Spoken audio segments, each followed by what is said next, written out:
با دامن پهن نمودن شبکه اینترنت و پیشرفت تکنولوژی اصولهای نوی جنایت قلابی نیز در جامعه ظهور کرده ایستاده است. گمانبران جنایت قلابی با استفاده از شبکه‌های اجتماعی اینترنت شهروندان را به دام فریب خود کشیده از این حساب فایده به دست آورده ایستادند. در ناحیه جیهون ولایت ختلان پدر و پسر چگونه به دام چنین عوام فریبان افتادند در گزارش همکارمان پالکونیک میلیسیا آفاق قادریان از ریاست وزارت کارهای داخلی ولایت ختلان با هم می‌بینیم.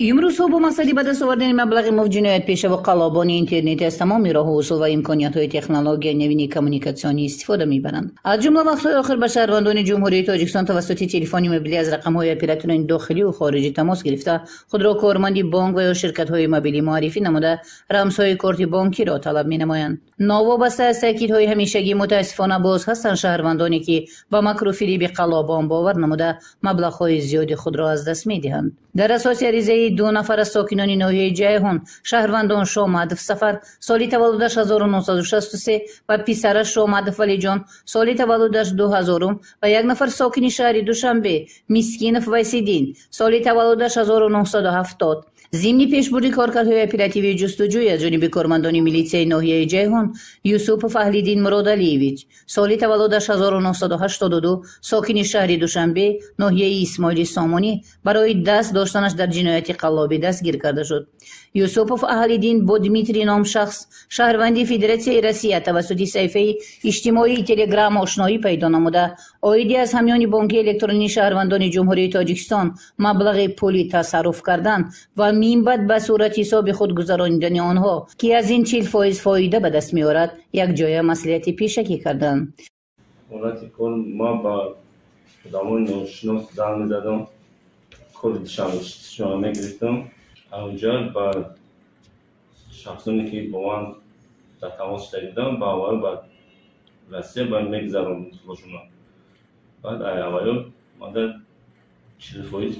مبلغشون میگذاروندم. در این دوام آنها سنه 2 یولی سال 2024 به تلفن موبیلی شهروندان شامعدف سفر شامعدف ولی جان و مسکینف ویسیدین زنگ زده صحبت کرده خودشان را کارمند بانک دوشنبه سیتی معرفی می نمایند و ابراز می دارند که از فدراسیون روسیه توسط بانک دوشنبه سیتی برای آنها مبلغ پولی روان کردند و آنها را می باید رقم انفرادی که به تلفن موبیلی همچون SMS پیامک میآید به آنها دهند تا اینکه مبلغ پولی به کارت بانکیشان انتقال داده شود. شهروندان به سخنان آنها باور کرده رقم‌های انفرادی کارت بانکی خود را می‌دهند که در نتیجه از کارت بانکی شامعدف 8430 سامانی و از کارت بانکی مسکینف ویسیدین 15400 سامانی با راه قلابی تصرف شده به بالانس رقم‌های تلفنی موبیلی یوسف فهلیدین می‌گذرد. با من زنگ زدن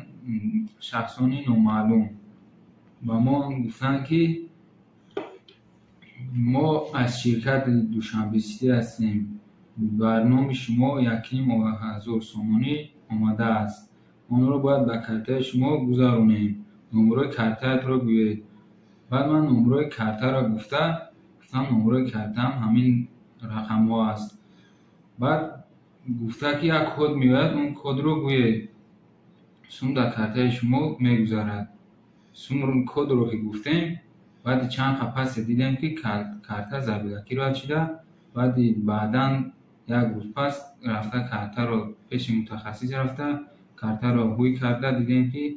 8430 سوم نیستن. ما هم خیزان میزدیم میدیم که اگر که بالانسی شامستشون به پول استفاده میکنیم.